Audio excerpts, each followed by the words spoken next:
Agradecimentos especiais ao Michael Douglas Rocha, Gabriel Henrique Cordeiro e Luciano Miranda dos Santos, que deram uma força no nosso último vídeo. Entre para o nosso aplicativo e tenha acesso a histórias exclusivas não postadas aqui, davideric.com.br. A história a seguir é real, relatada por um antigo vizinho do meu prédio em São Paulo. Ele sabia que eu tinha um canal no YouTube de terror e resolveu liberar para que eu contasse seu relato. Seu nome foi preservado para a privacidade e os acontecimentos se deram antes de sua vinda para a capital, morando numa casa no interior do estado. O relato dele foi adaptado e algumas partes omitidas devido a boletim de ocorrência e investigação em curso. Eu morava numa casa normal, e esse foi um dos motivos pelo qual nunca mais moro em casas térreas agora. A rua era cheia de árvores grandes, a iluminação pública escassa. Eu estava numa fase de transição, juntando as minhas coisas em caixas de papelão porque pretendia me mudar de estado em breve, buscando novas oportunidades profissionais.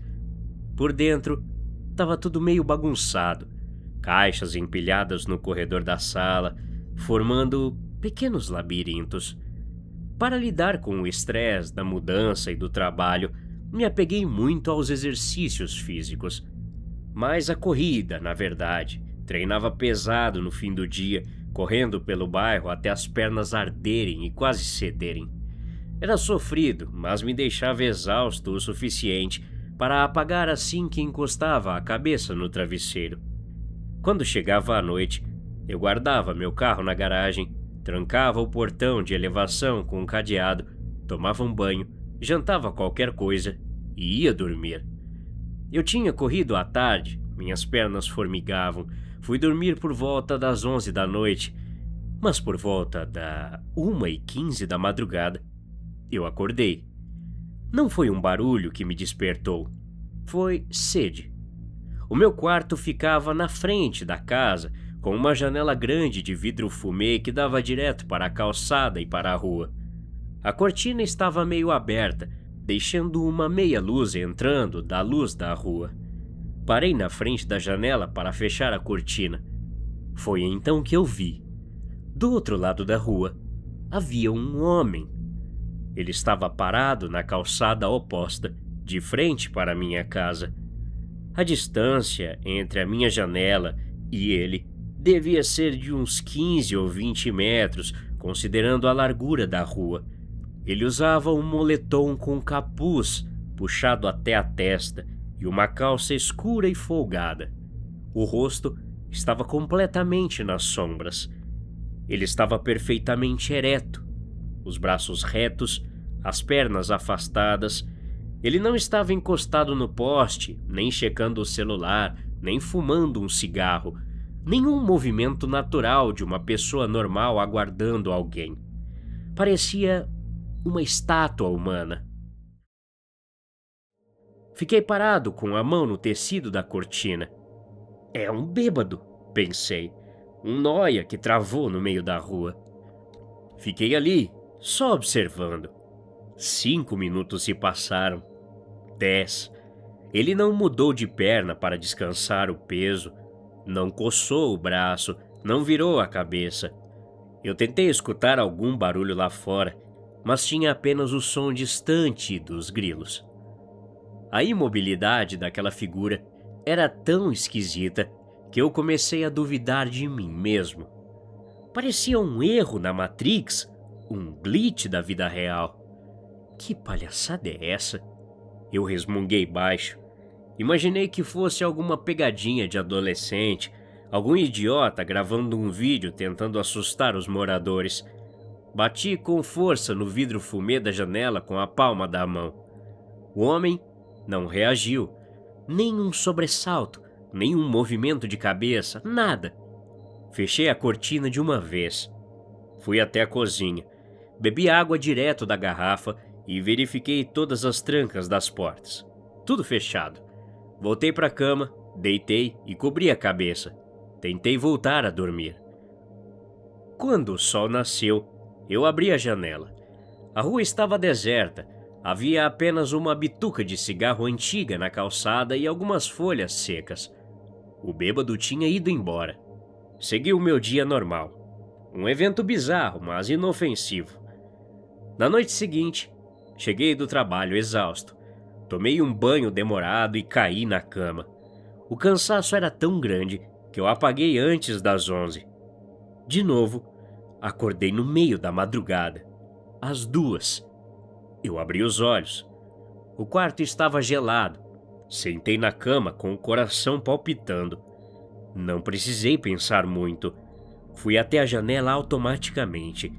Afastei 1 centímetro da cortina com o dedo indicador e olhei pelo vidro escuro. Ele estava lá, exatamente no mesmo lugar, a mesma postura, o mesmo moletom com o capuz puxado cobrindo o rosto, embaixo do mesmo poste. Esse é o ponto em que decidi que não era algo mais normal. Peguei o celular no criado mudo e disquei 190. Falei com o atendente da polícia militar. Boa noite. Tem um homem parado na frente da minha casa. Ele tá aqui tem muito tempo, só encarando a minha janela. Eu moro sozinho. Tô achando que ele tá esperando eu dormir pra pular o muro. Passei o endereço. O atendente disse que ia mandar uma viatura fazer uma ronda pelo bairro. Voltei para a janela. Fiquei espiando pela fresta. 20 minutos depois, o farol alto de uma viatura da PM dobrou a esquina. A luz passou, iluminando as árvores e as fachadas das casas, mas a calçada debaixo do poste estava vazia. O homem de capuz tinha sumido. Não ouvi passos correndo, não vi ninguém se esgueirando pelas sombras. Ele apenas evaporou. A viatura passou devagar na frente da minha casa, parou por 2 segundos. O policial no carona jogou a luz da lanterna nos muros e, sem ver nada de errado, acelerou e foi embora. A partir da noite seguinte, eu comecei a ficar mais paranoico. A minha rotina se desfez. O meu corpo estava em estado constante de alerta. Tive aquela sensação que todo mundo que tem insônia sabe como é. A noite é uma inimiga. Eu não queria que ela chegasse.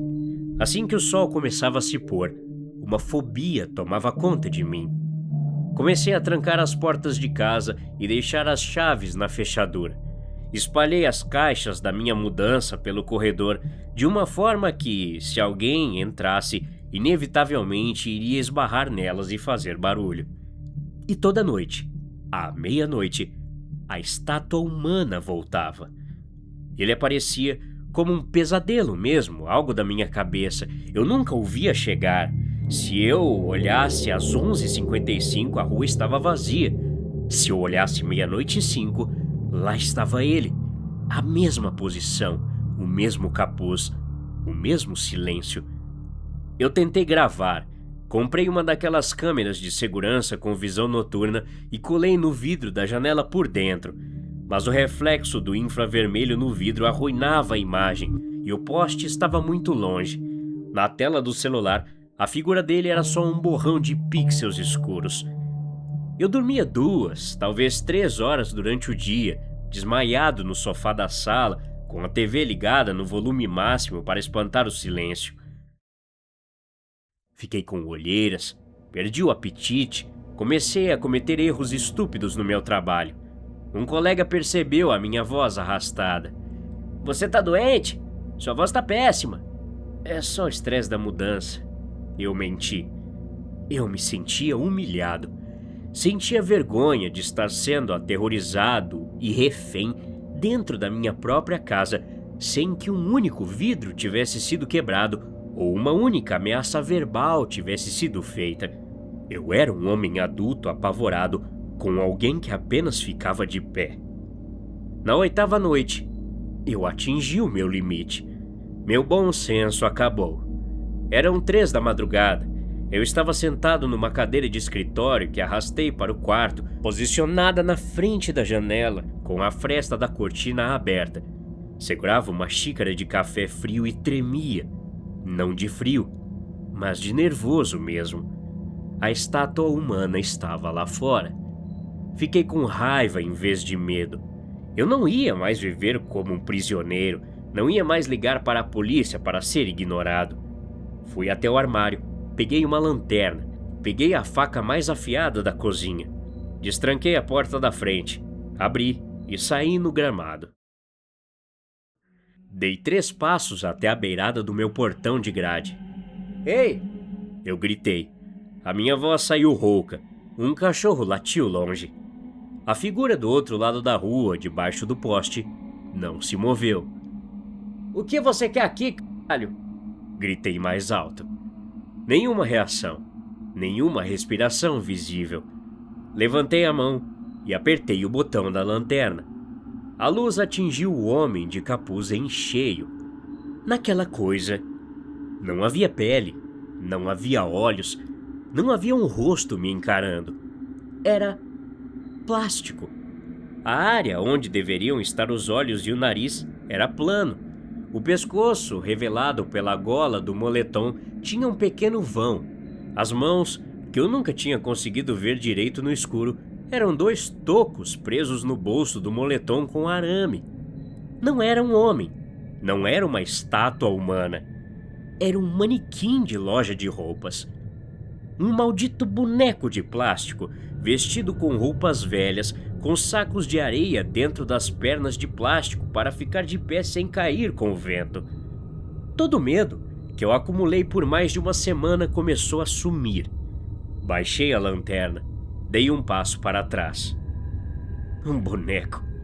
8 madrugadas sem dormir por causa de um boneco. Algum vizinho doente, algum adolescente imbecil com muito tempo livre vinha até a minha rua antes da meia-noite, posicionava aquele manequim sob o poste e vinha buscar de manhã. Era a pior e mais cruel brincadeira que alguém já tinha me feito. Dei uma risada nervosa, aliviado e me sentindo um inútil. A vontade que me deu foi atravessar a rua, chutar aquele boneco maldito até quebrar as pernas de plástico dele e jogar os pedaços no lixo. Mas só me virei, as costas para a rua, e caminhei de volta para casa. Atravessei o gramado, fechei o portão de grade e entrei na sala. Tranquei a porta da frente e pela primeira vez em dias senti uma calma absurda. Fui até a cozinha para guardar a faca na gaveta e pegar uma garrafa de água. Quando cheguei no meio da cozinha, pisei em algo molhado e áspero. Parei, acendi a luz no interruptor da parede. Tinha um rastro de terra úmida no chão claro. Pegadas, muito maiores que os meus pés. A calma foi embora de novo. Olhei para a pia. A janela basculante, que dava para o corredor estreito e escuro da lateral da casa, estava escancarada. O fecho de metal estava quebrado, entortado para cima, forçado por uma chave de fenda ou algo do tipo. Alguém invadiu, eu pensei em pânico. Enquanto eu estava lá fora, no gramado, alguém pulou o muro lateral e entrou pela cozinha. Agarrei a faca de novo. O invasor podia estar na sala, podia estar roubando minhas coisas. Mas quando olhei para a geladeira, a teoria do roubo parou de fazer sentido. A porta da geladeira não estava aberta, mas havia uma faca de serra suja de maionese em cima da mesa. O pote de margarina estava destampado. Havia farelos de pão de forma espalhados. Alguém entrou para fazer um lanche, com calma e tempo de sobra. As pegadas de barro não iam apenas em direção à porta dos fundos. Elas iam em direção ao corredor dos quartos. Fui andando devagar, de costas contra a parede da cozinha. Não acendi a luz do teto, com medo de revelar a minha posição. Fui seguindo as marcas de barro. Elas passavam pelas caixas da minha mudança sem derrubar nenhuma. As pegadas paravam exatamente na porta aberta do meu quarto. O mesmo quarto de onde eu havia saído há menos de 5 minutos. Mesmo com medo, empurrei a porta do quarto com o pé. Acendi a lanterna e olhei o quarto todo. Cama vazia, armário fechado, a cadeira do escritório, onde eu tinha passado as últimas 8 madrugadas sentado, continuava de frente para a janela. Eu estava sozinho, o quarto estava vazio. O cara deve ter ouvido os meus gritos lá fora, se assustado e fugido pela mesma janela que entrou. Era a única explicação plausível. Caminhei até a cadeira de escritório, mas quando apontei a lanterna para o chão, bem atrás da cadeira, a luz mostrou algo. O chão, logo atrás do encosto da cadeira, estava imundo. Não era só barro do quintal. Havia dezenas de pontas de cigarro mastigadas, cinzas espalhadas, embalagens plásticas de bala abertas, manchas de saliva seca e marcas profundas de solado de tênis, indicando alguém mudando o peso de um pé para o outro de pé por horas a fio.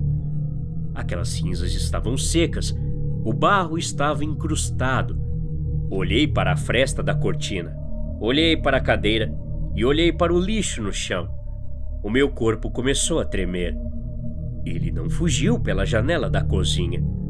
Apontei a lanterna para o teto do corredor, logo do lado de fora do quarto. No meio do teto de gesso ficava a placa de acesso ao alçapão do telhado, aquele quadrado de madeira que tem nas casas que fecha o buraco por onde se tem acesso à fiação. A placa de madeira não estava no lugar. Ela estava empurrada para o lado, com o buraco escuro do forro acima de mim. Havia marcas sujas, manchas pretas de mãos nas bordas brancas do gesso. E então, um rangido veio de cima. O som inconfundível de algo se arrastando furtivamente sobre a estrutura de gesso, bem acima do meu quarto. Ele não tinha ido embora. Ele tinha subido de volta quando levantei e fui lá fora. Ele estava deitado no escuro do forro, bem acima da minha cabeça. E pelo som, ele estava rastejando na direção do buraco do alçapão para descer de novo. Não pensei em pegar roupas, carteira, chaves ou carro. Dane-se os bens materiais nessas horas. Dei as costas para o corredor e corri como se o próprio diabo estivesse caindo do teto atrás de mim. Passei pela sala, arranquei as chaves da fechadura da porta da frente e disparei pela rua deserta. Eu estava apenas de meias, mas não sentia as pedras do asfalto cortando a sola dos meus pés. Não olhei para trás uma única vez. Não parei, até bater desesperadamente na porta de vidro da delegacia da cidade, às 4 da manhã, chorando histericamente, com as roupas encharcadas de suor e sangue nos calcanhares. A polícia militar foi até a minha casa naquela mesma madrugada. Eles entraram armados, com as lanternas varrendo os cômodos. O que eles encontraram no forro da minha casa me dá dor de cabeça só de lembrar. Havia um colchão velho e mofado, dezenas de garrafas PET cheias de urina, restos de comida da minha geladeira acumulados e furos microscópicos feitos no gesso que davam visão direta para o meu quarto e para o chuveiro do banheiro. Aquele boneco lá fora não era uma brincadeira e não era para me manter com medo de sair. O boneco era uma isca, colocada pelo criminoso para garantir que a minha atenção estivesse fixada na rua 100% do tempo. Durante as 8 madrugadas em que estive com medo vigiando a rua através do vidro, o verdadeiro invasor entrava pela cozinha e vinha até o meu quarto. O invasor estava morando em cima da minha cabeça há semanas, estudou a minha rotina e fez o que fez para viver lá dentro. O manequim lá fora não foi encontrado. Quando a polícia chegou, a rua estava sem nada. O homem, percebendo que a isca tinha falhado e que eu não voltaria para a cadeira, pulou do telhado para o quintal do vizinho, levou o boneco e sumiu antes que as viaturas dobrassem a esquina. Eles nunca o encontraram. Nunca houve um suspeito. Fiz boletim de ocorrência e coloquei uma empresa particular de investigação para tentar apurar o caso. No dia seguinte, eu contratei uma transportadora de outra cidade. Paguei o que precisava para eles embalarem tudo o que estava na casa sob supervisão e mandarem direto para o meu novo endereço. Nunca mais pisei lá. Aluguei um apartamento no 10º andar num prédio sem acesso ao telhado. Hoje, quando me perguntam do que eu tenho mais medo, as pessoas esperam respostas sobre lendas urbanas ou demônios, mas eu só digo isso. As trancas das portas de uma casa são a maior ilusão de segurança que você possui. Elas não servem para manter o perigo do lado de fora. Às vezes, elas servem apenas para garantir que você e o invasor fiquem trancados juntos. E pelo amor de tudo que é mais sagrado, se no meio da madrugada você olhar pela janela e encontrar algo assustador, inusitado ou estático na rua prendendo a sua atenção, não fique olhando igual um bocó. Olhe para trás. Olhe imediatamente para o chão da sua casa, porque você não faz ideia do que pode estar comendo da sua comida ou fazendo seja lá o que for, enquanto, inocentemente, você está distraído, olhando pela janela. Até a próxima. Obrigado.